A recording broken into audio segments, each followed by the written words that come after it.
It's time to talk taxes. New friends, new opportunities, new partners.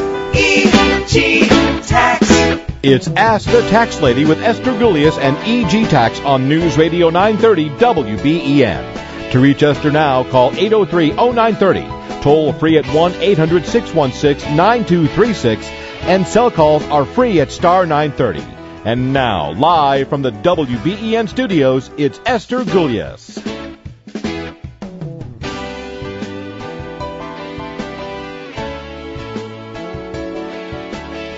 Hi, I'm Esther Gulius, the tax lady from EG Tax. I'm joined in studio today with Tiffany Fabian and Christopher Fabian, and we're doing our special email show. So if you're somebody that likes to call in or got any questions, today is not the day to call in. You can email us, though, through our website at egtax.com. And today we're just going to deal with the emails that we've gotten, and it's kind of an interesting show because we get to talk about taxes, and you kind of get to eavesdrop as we talk about taxes, and hopefully you're going to pick up some stuff that'll help you with your tax situation. I will tell you, if you had any life-changing event, we suggest you invite us to the baby showers, to the weddings, to the funerals, the bar mitzvahs, all that stuff, because all of those life changes affect your tax return. And before you buy that car, the yacht, the motorhome, whatever, you should give us a call, because at EG Tax there's no charge for us to help you, and it's good to bounce things off of somebody before you make all of those life decisions. Right? And I'm, hey, Christopher, how you doing? Good. Hello, Esther. Christopher, hey. Say that. Hey there, Esther. How's it Isn't going? Summer wonderful? Oh, yeah. I love summer. For sure. I love it. Okay, so we're going to do our emails. Excuse me. If you have a tax question and you want to call in next week, we'll be opening up the phone lines. But this week we're just going to do the email. So what do we got first? I got Susan. She says, tax lady, my 30-year-old son was in rehab all of 2015. We footed the bill after insurance. Can we claim him, the rehab cost, anything else? And so I would just like to say that if he made less than his personal exemption for the year, and you guys provided more than 50% of his support for that tax year, you certainly could claim him. And even if that isn't the case and you fail because of the gross income test and you can't claim him, you could still possibly claim his medical cost. And so I don't know if Esther or Chris want to pick up from there. No, you were doing very good. Was I doing okay? Okay, so here's the thing. If you're 30, see, you can't claim a kid that's over the age of 24, that's over the age of 23, unless they made less than their personal exemption, which is $5,900. $4,000. Oh, great. Personal exemption, standard deduction. $4,000, or is it 41 this year? I think it's 41. But anyway, because that would be the gross taxable income maximum before you could claim them. But if your child, the only reason you can't claim them is because you did give them 50% of their support and they have more taxable income over the $4,100, but you've paid for their medical bills, the medical bills are still a deduction on your tax return. Mm-hmm. So, yes, they'd be able to. And then don't forget, if you do happen to claim their medical bills now, perhaps before you never could write off your medical, all your medical items is also deductible. And so you'd want to add up yours and keep track of yours. And then I would be remiss if I didn't say, if you're a married lady and you file joint, it might be an opportunity for you to look at separate if you guys are both working and both employed. So there's a lot of variables there.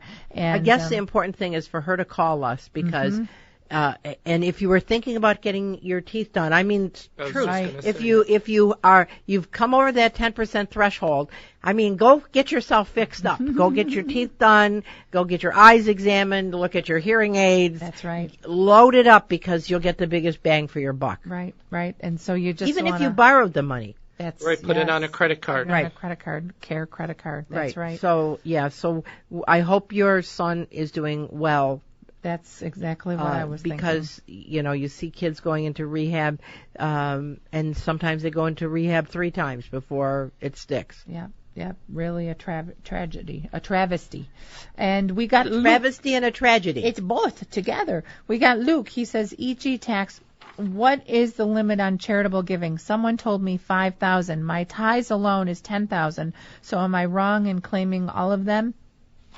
So I always think of 50% of your adjusted gross income. Yep, the rule is 50% of your income. I could see where the $5,000 came into play. Yeah, because the $5,000, if it's non-cash, and you give over $5,000, you have to have an appraisal done. So there's a little confusion mixed in there. You're not doing anything wrong by claiming all your tithes. Right. But look at all your other charity because, like Tiffany said, it's 50% of your AGI. But you can still give over 50%. So if you carries forward, and then the rest carries forward. So right. So here's the thing. So if all cash contributions are you can take. If you have the records and if it's over $250, you have that contemporaneous proof from the person the charity you gave it to. So you add that all up. That's all deductible 100%, but it's limited to 50%, like Chris says, your AGI. In addition to that, part of that limitation is also for non-cash contributions, like if you gave a car, a boat, clothing, and if you gave more than $5,000, then you need to attach a written appraisal to that in order to take it. Right. And that's limited to 30%, right? Right. And then a lot of people, when they're doing charities, they forget to take the charity miles. So maybe you're a coach or you volunteer at Girl Scouts or you volunteer at the school. Don't forget to claim those charity miles. For maybe this person, he said he tithes, so maybe he volunteers at church. So don't forget about those miles. Right. Good, yeah. good. Okay. What do you got, Chris? Larry. Oh, another Larry. My wife just inherited about $25,000 worth of savings bonds. We would like to cash them in and buy a house. Do we pay tax on the interest only from July 17, 2015, when she received them from the lawyer, or January 13, 2014, when her mom passed away? Well, you're going to pay taxes on it all. Yeah, that's right. So the accumulation of interest on those savings bonds, assuming that mom never reported it as it was being earned, because you have that option of reporting it as you earn it, but I don't think I've ever seen anybody that did. And so I think Larry was getting confused with the stepped-up basis here. Which there's no stepped-up basis on a savings bond. Yeah, would be nice. And then don't forget, Larry, that savings bonds interest is tax-free on the state of New York, so you're going to want to back it away or subtract it off the state of New York. It's right, only so easy to put this easy for you, Larry. It's all the interest is taxable. The principal is not. Yep. And like Tiff says, it's tax-free on the state. And the year you cash it in is the year you pay the taxes. Is the year that you pay the taxes. Depending on your situation and how fast you need the money, you may want to do half this year and half next year. Yeah, and he was saying about buying it for a house, he might want to get out a small mortgage, right? Right, Chris? instead of cash. If they're still earning interest, and it's bigger than the interest rates that offer out there in banks, you may be better off getting a mortgage. Yes, some of those those I bonds were paying really good at 4%. 4%. There's still some out there paying 4%. So you might want to do that too. That's good counsel, Chris. Mm-hmm. All right, what else we got? I've got Simon. He says, Esther, I am self-employed landscaper. I need extra help this summer, and I brought in my brother-in-law who wants to get paid cash. Why did I know that's how that was going to go? He refuses to give me his Social Security number. How do I give him a W-2 in January if he refuses to give me a Social Security number? Mamma mia. You know what? I think we should take a break and answer this on the other side. I'm Esther Gulius, the tax lady from EG Tax. We're going to take a short break. We'll see you on the other side. Rush Limbaugh is heard here. I have never believed, because I have intelligence, guided by 27 years of experience, we are not going to illegal the Clintons out of office. Scandal is not ever going to harm them. There is no evidence that it ever has, and there's plenty of evidence that people believe. There are all kinds of Clinton scandals that people believe, and it doesn't matter to them. Rush Limbaugh, weekdays noon till 3. News Radio 930 AM WBEN. Barbecue season. Attention real estate investors. Thinking of selling investment property? Pay no tax. Call R.J. Gullo Companies, qualified intermediaries for 1031 exchanges and real estate investment specialists. For a free consultation on how to pay no tax when selling investment property, call 675-1500 or online at rjgullo.com. That's 675-1500 or online at rjgullo.com. With barbecue season in the air, it means that it's summer. Who thinks about taxes in the summer? Well, EG Tax does, and that's why we offer free tax advice, free seminars, and even a free tax course. When you have questions, don't ask Uncle Jimmy over hamburgers and hot dogs. Call EG Tax at 632-7886 to answer your questions. Or if you're interested in our free tax course, also give us a buzz. Call 632-7886. That's right, 632-7886 to join our family.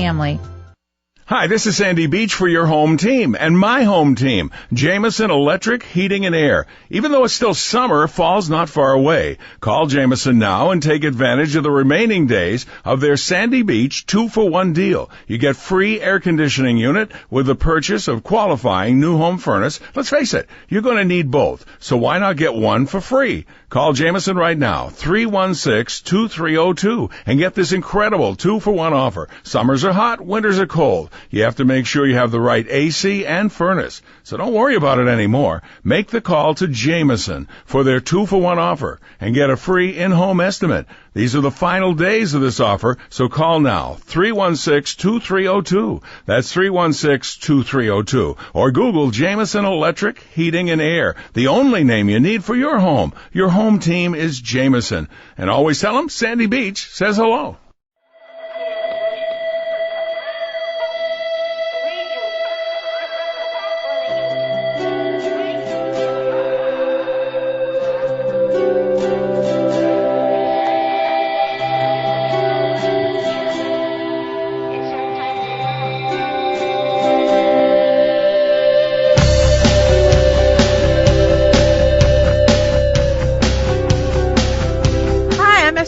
The tax lady from EG Tax. We're answering your emails, and we just had a cliffhanger before the break.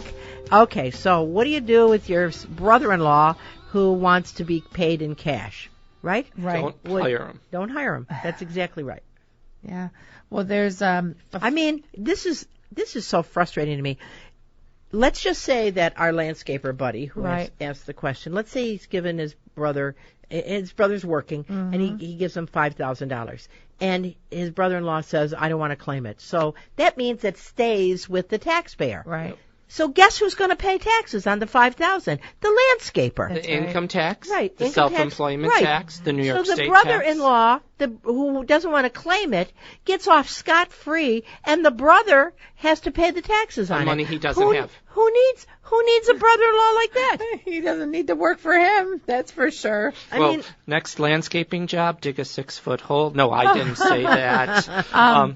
But, I mean, this happens all the time. We hear, but the thing is, too, if you say, oh, okay, I'll pay you cash, in a landscaping field, I mean, if something happens to his brother, chops off his foot, whatever, you say goodbye to your business. That's exactly right. And your assets. Yeah, your workman's comp's going to come after you for not having proper documentation. New York State Department of Labor is going to come after you for not doing it right. The federal government's going to come after you. I mean, you just opened up a huge can of worms, no pun intended, with being a landscaper.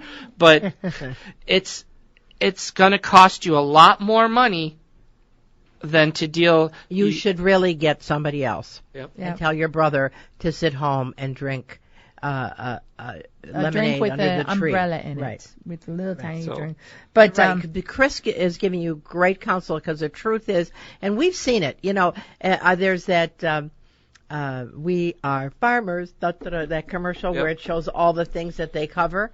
Well, we've seen it. I mean, we've seen it where the buddy is doing his other buddy a favor, and they're best of friends, and they come in after they've been paying somebody under the table, and the guy falls off the roof because he was a roofer and there was no insurance, and everybody's after the owner now of the company who was so stupid to fall for this, and obviously the state of New York is going to protect, the federal government is going to protect the guy that didn't want to get paid legally. That's right. But they go after you, the employer. So you have to be the adult in the room and not do it. I know we're currently fighting a case with New York State about this right now. It's a band who will bring in substitute members when they're musicians when their originals can't, and it's the only time they're doing it, and they're self-employed.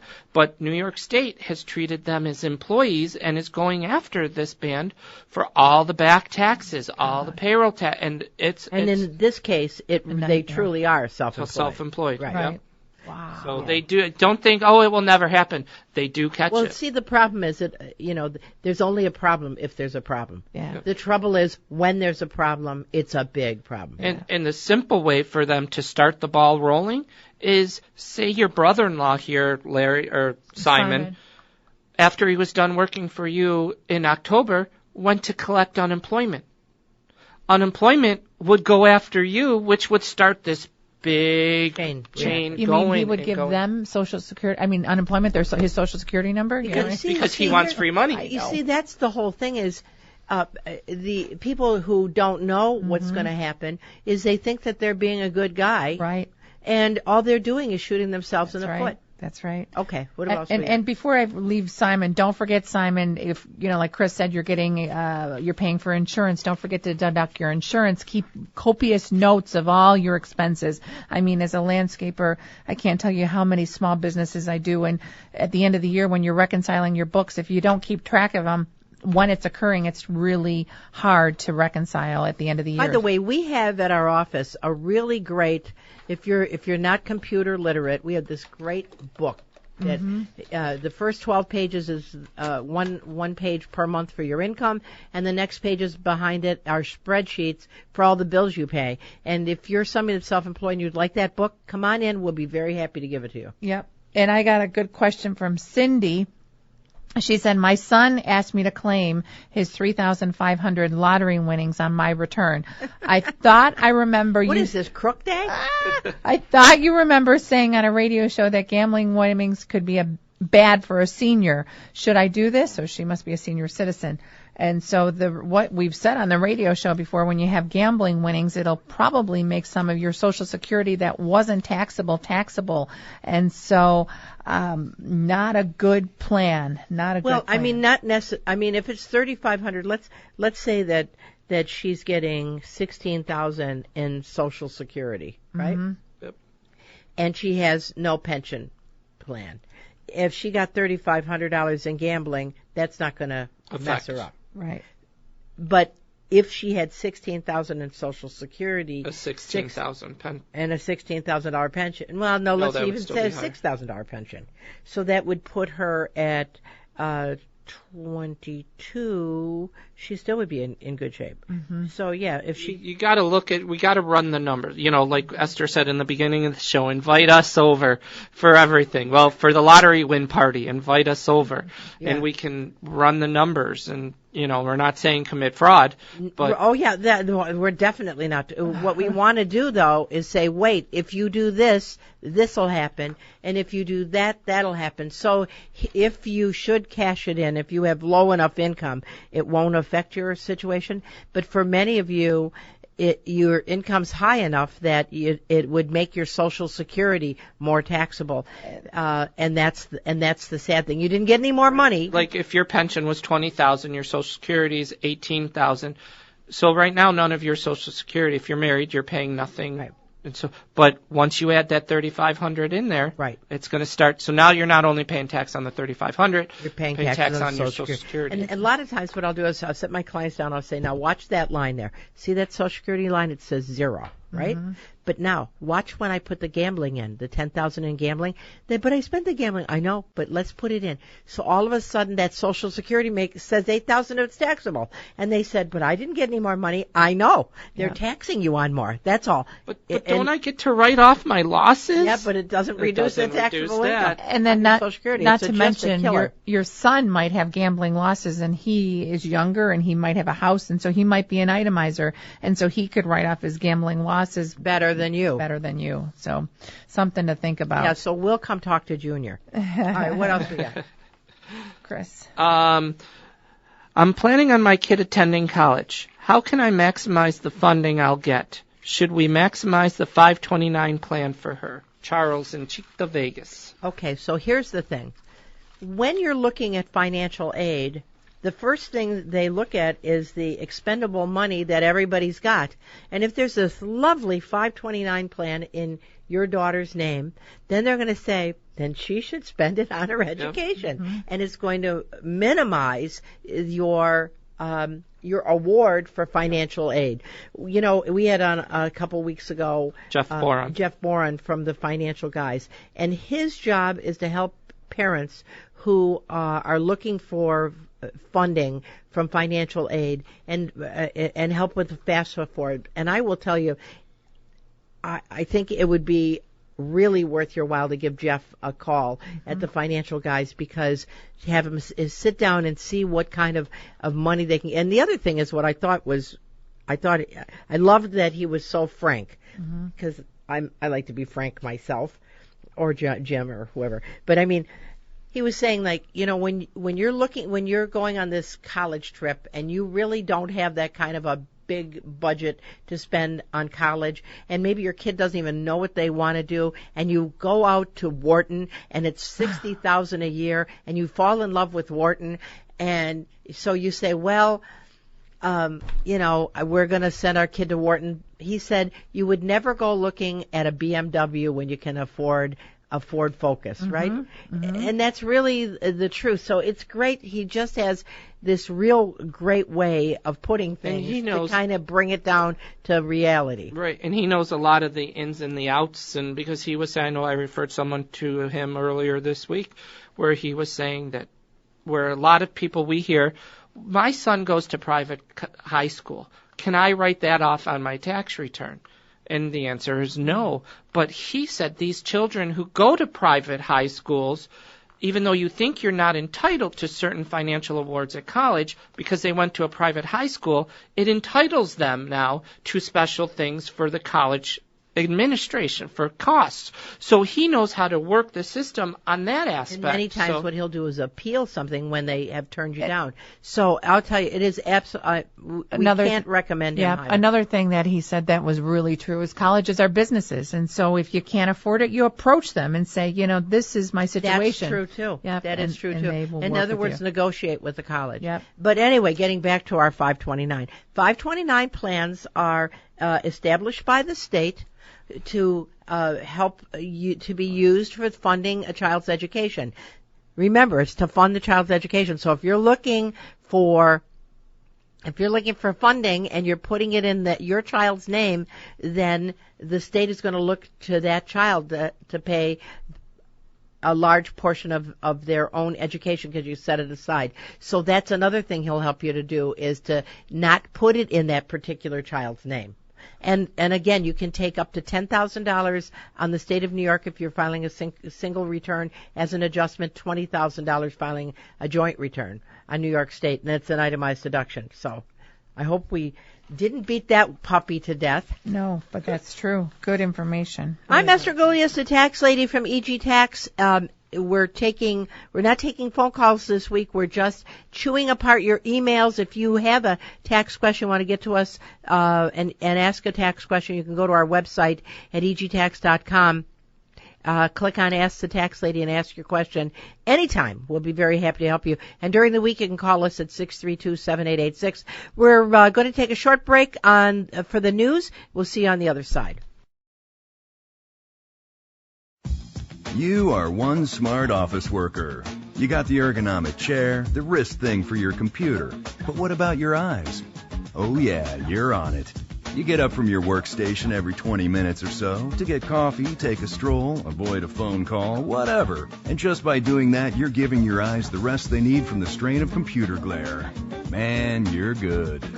For more easy ways to keeping your eyes healthy, see your optometrist or visit AOA.org. WBEN Buffalo, WKSE HD3 Niagara Falls. Some rough weather moving across the nation's midsection. Storms strong enough to trigger tornadoes in western Michigan. One funnel cloud spotted in the Grand Rapids area. Meteorologist Rich Thompson with the National Weather Service Storm Prediction Center. There could be a couple more tornadoes, but there's definitely some uncertainty as to how long this is going to last. It might have already peaked. That's kind of the way we're leaning with the forecast, is that the worst of it may have just happened. No word yet, though, of any damage or injuries. Door-to-door searches underway in flooded parts of Louisiana for survivors and possibly more victims. Donald Trump sat down today with his newly minted National Hispanic Advisory Council, then headed to Virginia, where he has a rally this evening. Last full day of competition at the Summer Games in Rio, triathlete Gwen Jorgensen won the first U.S. gold in the sport. The U.S. women's volleyball team beat the Netherlands to win the bronze. And the U.S. women are now playing Spain in basketball. Daria Albinger, ABC News. From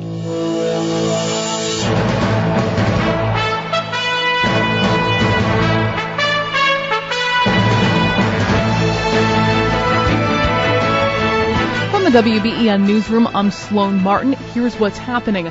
2 pedestrians are fatally struck by a vehicle in the town of Wheatfield after leaving a party. 4 people were walking northbound on Shawnee Road when a car traveling southbound hit them. A man and woman died at the scene. Another man was taken to ECMC by Mercy Flay and is listed in stable condition. A 4th person was not injured. The driver was taken to DeGraff Memorial for treatment of minor injuries and is cooperating with the investigation.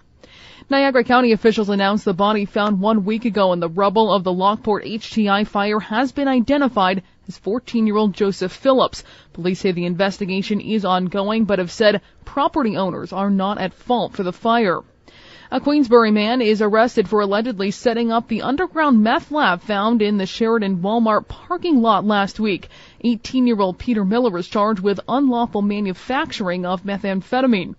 I'm Sloan Martin, News Radio 930, WBEN.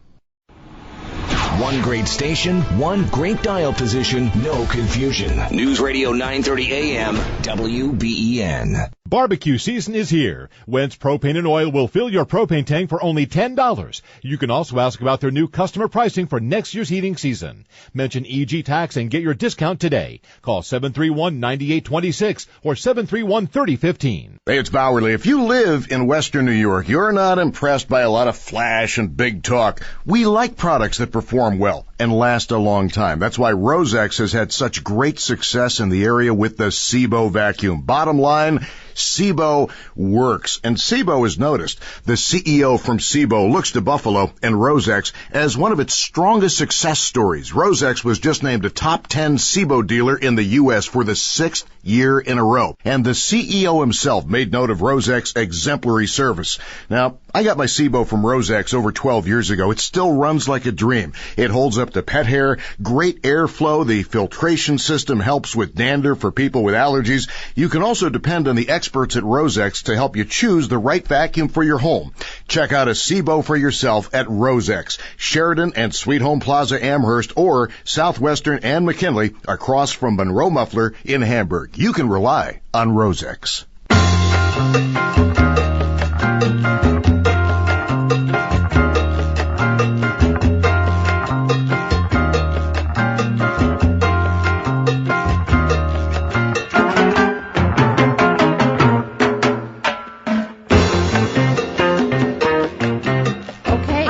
Gullius, the tax lady. That was Tiffany Fabian. We are just doing emails today, so today we are not answering live phone calls. If you have a tax question and you want to email us, you can go to our website at egtax.com anytime. Whether you're on the beach in Acapulco and somebody asks a tax question, go to egtax.com, ask the tax lady, and we will answer your questions. But today, we're chewing up your emails. And now, Tiffany. Oh, I was just going to say, before we left, I was with a guy who listens to our show, and he wanted me to tell you that he learned so much, and he said just to keep up the good work. And isn't that nice? There's so much to talk about. Yeah. And so it's just like he said, I know where to turn. I know who I can call. And it's really difficult, and it's good to have somebody who can be in your corner and help you sort it out. Yep, that's for sure. All right, what do we got? I got D in Buffalo. She says, EG Tax, I own a small business and I have not incorporated or anything. Should I? What are the benefits? I don't have any employees and I run a landscaping business. It sounds like that other guy. And you said, geez, when you said if anybody gets hurt on the job. Well, that's the big benefit of incorporating is that protection. It protects your other assets. I mean, if something happened with your landscaping business, then the assets of your business could be sued if you incorporate, provided that you haven't done something illegal. Right. But so your truck and your lawnmowers and everything, it would be something that they could go after. But if you don't incorporate, now they can go after your house, and they can go after your savings, and they can go after your investments. So I would definitely recommend that Dee incorporate, wouldn't you think, or do a limited liability company? Definitely, you want to do something to protect yourself. That's right. I tell my client, first thing I say, what is your business? What are the odds of you potentially being sued for any type of liability? Right. And if there's any at all, I said, look at this. Well, let's face it, it doesn't have to be the kind of business where you could fall off of a roof. I mean, you can get sued for just about anything. You can get sued for having hot coffee. Right. You just, I mean, who would have thunk? Yep. Who would have thunk? And so, and the different types of corporation, there's a limited liability corporation, there's an S Corp, there's a C Corp, and So she would need, I'm thinking it's she, but a D. Why do I think it's a she? Well, anyway. Because a D, it could be David, it could be. That's true. This person would probably do an S corporation or a small business, limited liability company, but certainly they want to do it. That's one benefit. The other benefit is gives you some planning, some like setting up pension plans. Of course, you could do the same thing on a limited liability company, but you can go very deep in solo 401ks. And what I mean deep is you can put $42,000 away. Yep, depending on your profit. And a solo IRA. So you can go very deep in sheltering your money. Which is pretty cool. But that's what I would think, Dee. And it's very easy to incorporate. We help people all the time, and it's just a great opportunity, avenue. Right, yep. Christopher? All right, do we have another question? We got Mary! She says, Esther, my mother just passed away, sorry to hear that, in 2015. We inherited her house. We already deduct our primary house and vacation home for property taxes. Are we able to deduct this house as well? And the answer is yes. The answer is yes. Now, I just want to also say, Mary, if you inherited a house, if you guys go and sell your mom's house, don't forget that the basis is a stepped-up basis.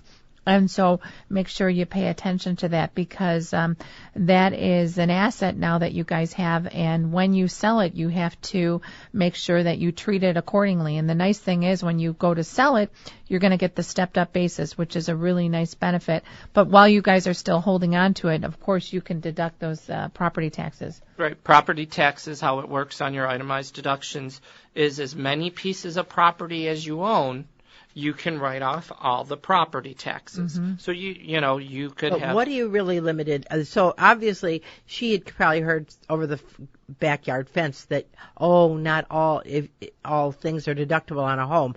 What's limited is the mortgage interest, right? Right. Because you can only have a primary and you can only have two mortgages on two different homes. Correct. But you can have a primary mortgage, a secondary mortgage, a home equity.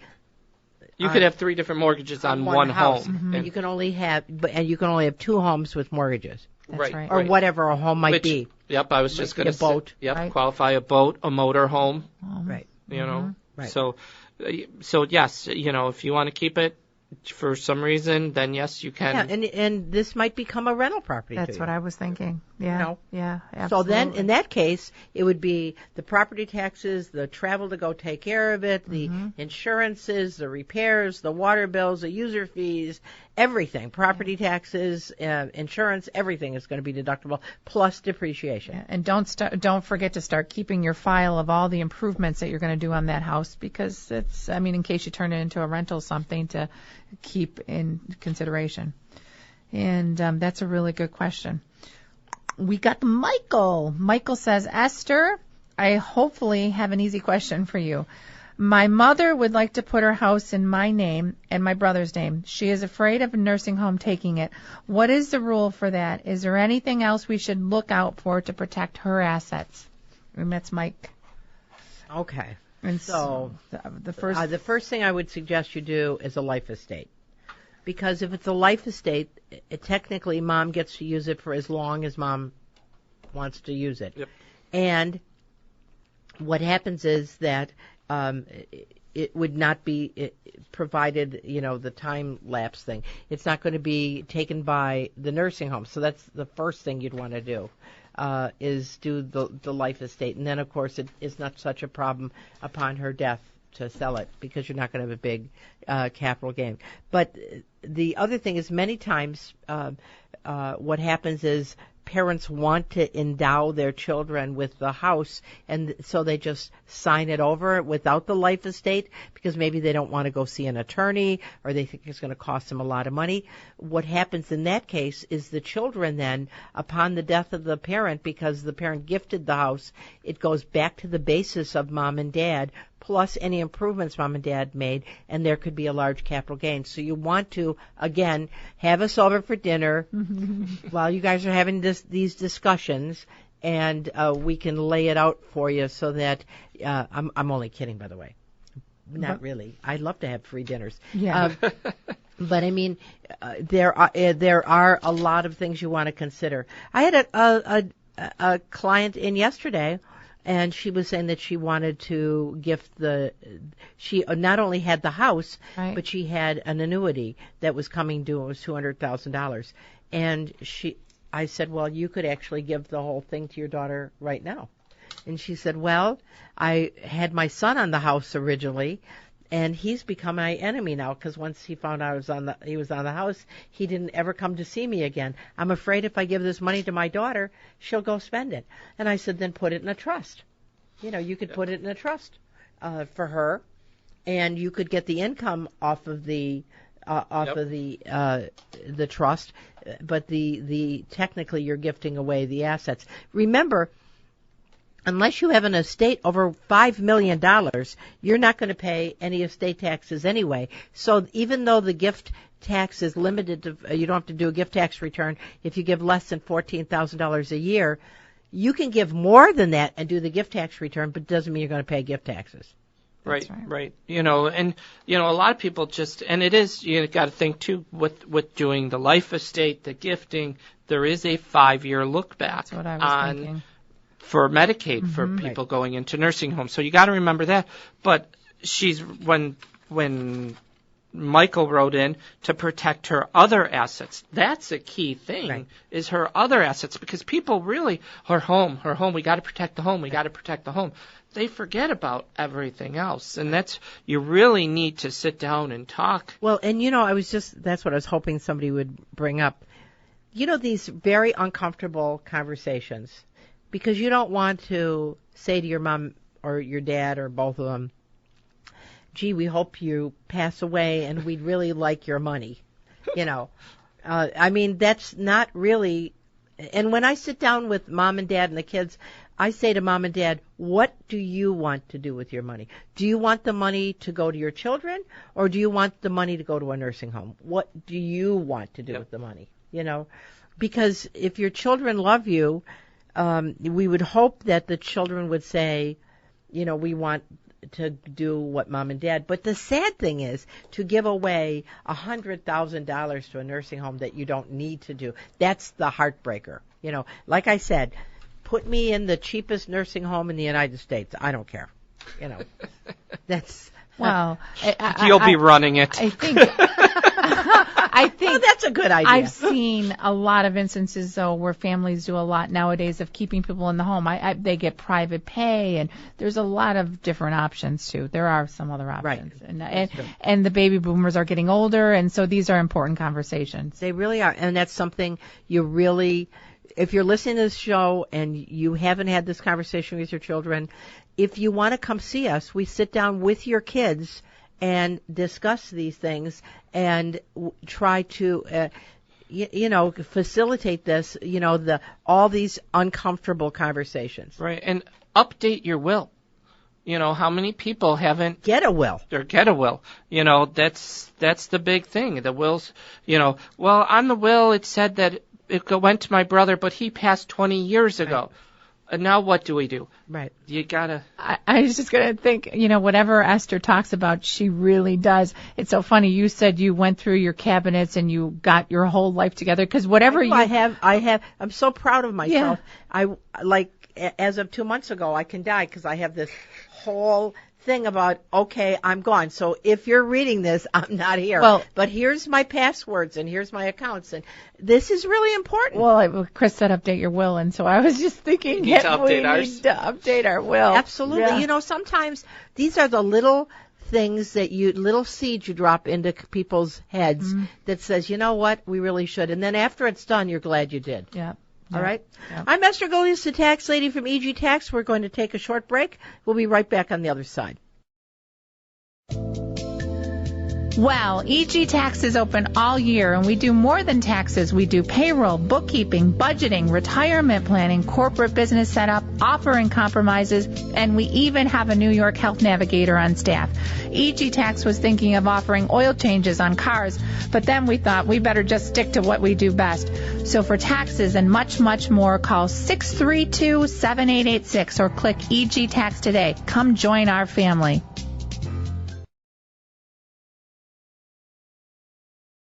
Hi, I'm Esther Golias, the tax lady from EG Tax. Today we're doing our emails as opposed to our live phone-ins. We should, if you have questions, you can go to our website at egtax.com and click on Ask a Tax Question anytime.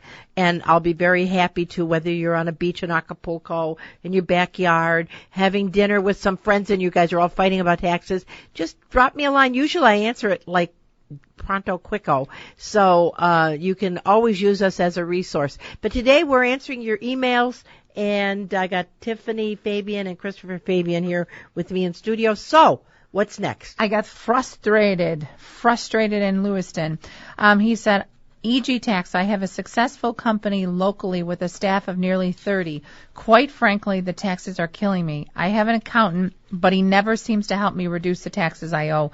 I feel like I just get one tax paid and then another one is due. What can I do to reduce this situation? Well, I mean, first of all, I would suggest that he come in and talk to us, because it sounds like he's talking about his quarterlies. Right? So you got one due in April, one due in June, one due in September, one due in January.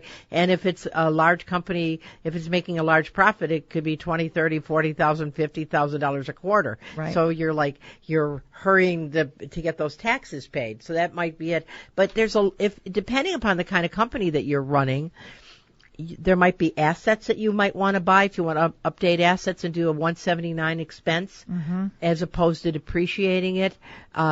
Maybe you're paying, it depends on your net profit.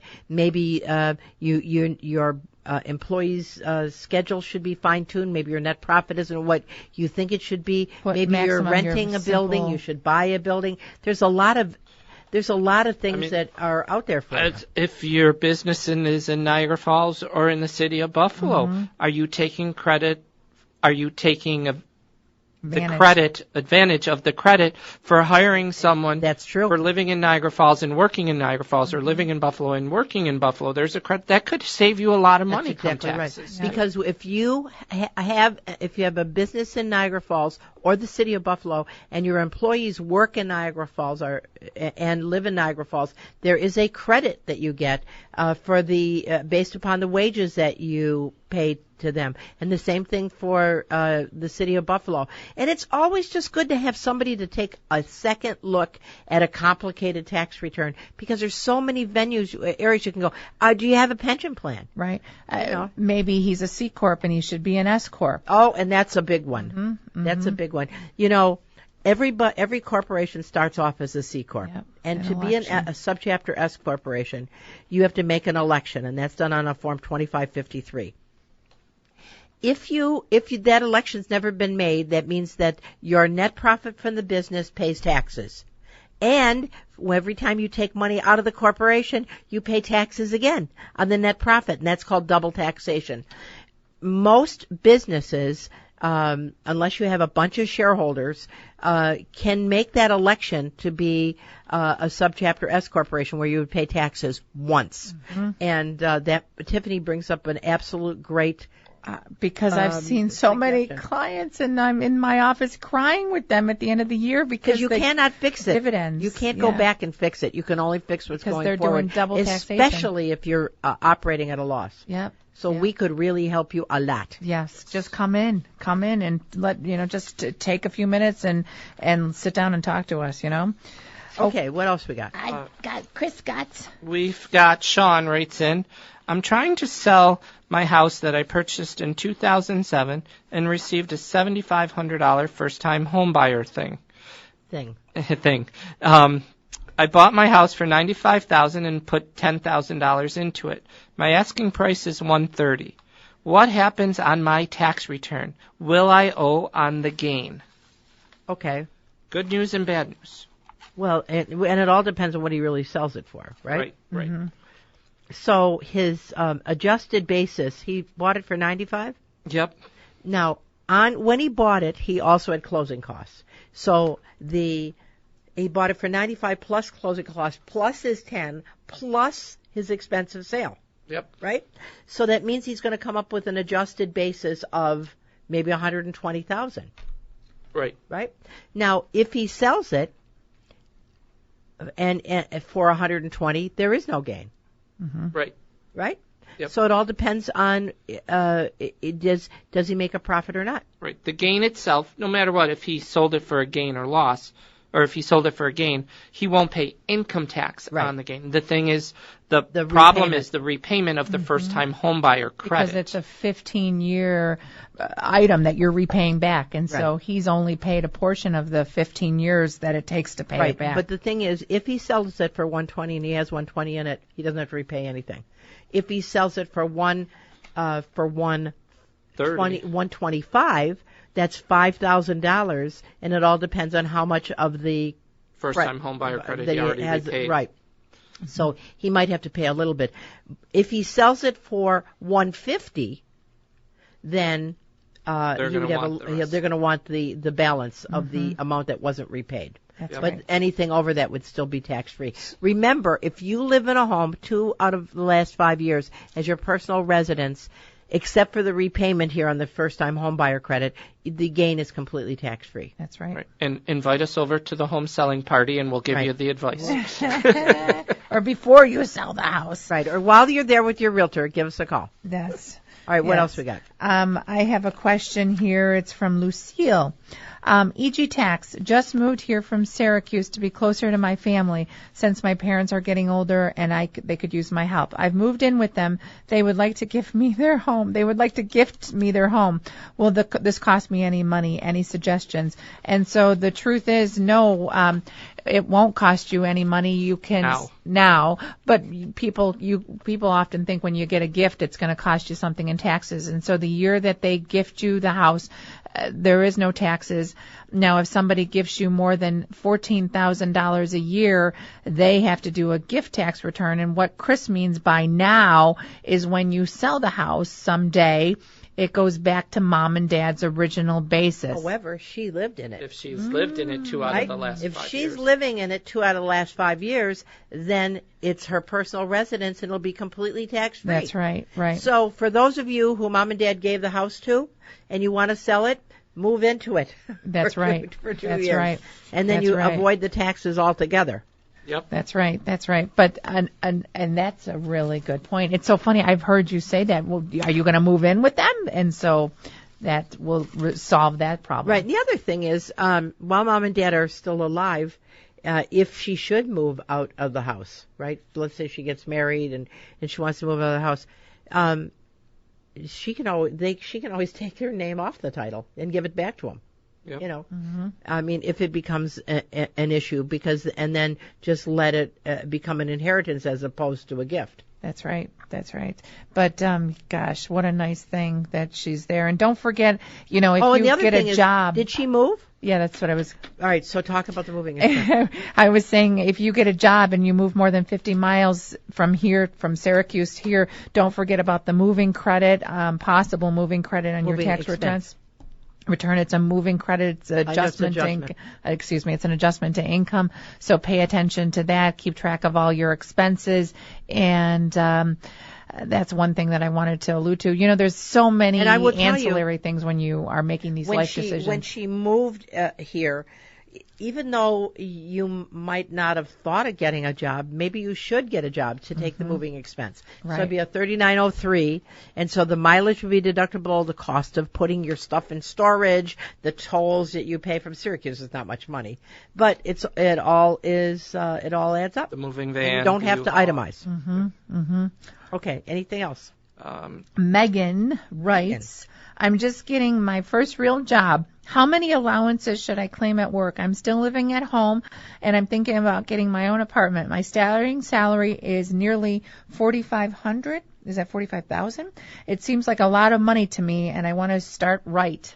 And so she's still living at home, but she's thinking about getting her own apartment. I would not get used to right away getting big refunds. Mm-hmm. I think that you should claim 1 or 2 allowances to get started so that you're flat. Right. Because probably have student loans and things of that nature. That's what I was thinking. So you want to make sure that you're flat. Now, if you do have student loans and you just got this first job, if you're somebody with a student loan and you're working for a non-for-profit company and you make your payments on your student loans for 10 years and you let the student loan holder know that you're working for a non-for-profit, the debt is forgiven after 10 years. Mm-hmm. So you want to make sure, like if you're working for Buffalo General, the City of Buffalo School District, who else would be? Any non-for-profit. College, and any county, city, school, they're all not-for-profits, that you apply right away for this exemption so that your student loan debt can be forgiven. So that's first of all. I looked into it further this week, and the thing is, I called my student loans because I have some, and you can do reduced payments, but in order to qualify for this, you have to work for a non-for-profit, you have to be there full-time, and you have to make the not reduced payment, but you have to make the full payment for your student loans, not the reduced amount. So for 10 years. For 10 years. And then it's forgiven. Or the amount. Yep, that's right. Okay. So that would be that. I would claim at least 1 allowance on my W-4. And the other thing is, I would not be in a hurry moving out of mom and dad's house, because the rent you get there is the cheapest rent you're going to pay. And I would suggest you look at buying a house. That's right. I mean, I'm going to tell you, or a condo. Right. I mean, if you were my baby daughter here, that's what I would get you started that way, so that you build a good financial base for your future. Okay, well, I guess we chewed all them emails up. During the week, if you need us, we're at corporate headquarters is on Niagara Falls Boulevard. Our email address, or not an email, our website is egtax.com. You can ask a tax question on the website. If you have any problem, remember, either invite us for dinner or give us a call. And until next week, I'm Esther Golias with Tiffany Fabian and Christopher Fabian. Have a great week. Bye-bye. Hate to say it, but the S word will be here before you know it. That's right, snow. Tired of feeling trapped in your home because you have nowhere to go and it's freezing outside? Let EG Tax help. We're now looking for outgoing, energetic, charismatic people to join our team. Our annual free tax course starts in October. Not sure if it's a right fit for you? Well, we're offering an informational seminar on September 15th. Give us a call, 632-7886, or click egtax.com for more information.